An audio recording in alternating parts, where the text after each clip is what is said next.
Pessoal, tudo bem? Sejam bem-vindos ao podcast do Banco BV, o Economia em 5 Minutos. Eu sou o Roberto Padovani e essa semana a gente vai bater um papo sobre o câmbio. O dólar mostrou aí novamente pressão, voltou para o patamar de 5,40, a gente teve dias bastante agitados nos mercados financeiros e é natural que nesse ambiente a gente queira saber para onde vai a cotação da moeda norte-americana. Bom, o regime de câmbio flutuante no Brasil vigora há mais de 20 anos, portanto a gente já aprendeu muito sobre os principais movimentos do câmbio.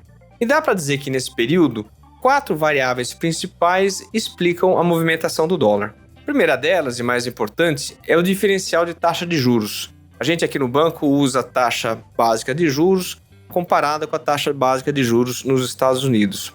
A segunda variável importante são os preços de commodities. Como o Brasil é um grande exportador, toda vez que o mundo vai bem, a gente exporta mais, portanto, o ingresso de capitais aqui aumenta.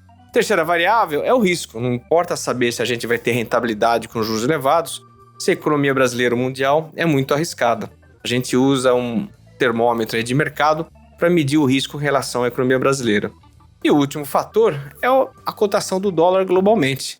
Não dá para imaginar que o dólar vai ficar forte no mundo e fraco no Brasil. O Brasil acompanha muitas moedas, como o euro, por exemplo, mas sobretudo moeda dos países exportadores de commodities. Essas 4 variáveis nem sempre explicam muito bem a taxa de câmbio. A gente passou agora no período da pandemia um sufoco danado, porque quando a gente olhava o comportamento dessas variáveis, diferencial de juros, preços de commodities, risco e dólar global, a cotação da moeda brasileira deveria ter oscilado ali ao redor de 4,60, 4,70.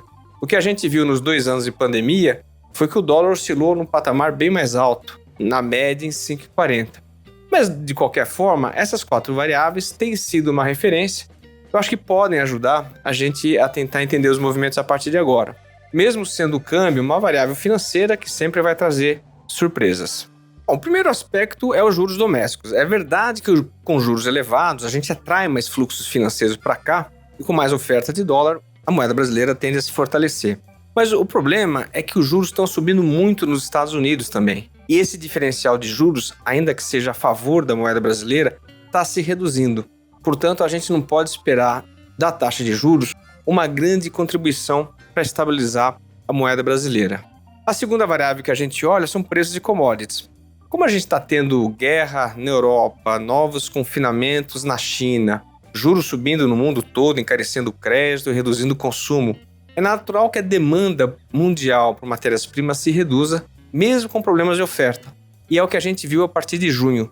A cesta de commodities mostra uma queda e o que, obviamente, vai atrapalhar uma economia como a brasileira, que é exportadora. Portanto, além de você ter juros subindo no mundo, os preços de commodities estão caindo, o que sugere dólar para cima aqui dentro. Mas como você tem o mundo crescendo menos, preços de commodities caindo, a percepção é que o risco dos mercados emergentes como um todo está subindo.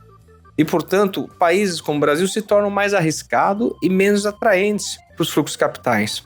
Mas além do risco global, a gente deve ter aqui no Brasil uma preocupação muito grande, o mercado não está olhando com muita atenção, que é a dívida pública. A gente tem que lembrar que a economia mundial crescendo menos, o Brasil crescendo menos, o governo vai arrecadar menos e a pressão por gastos públicos tem sido crescente.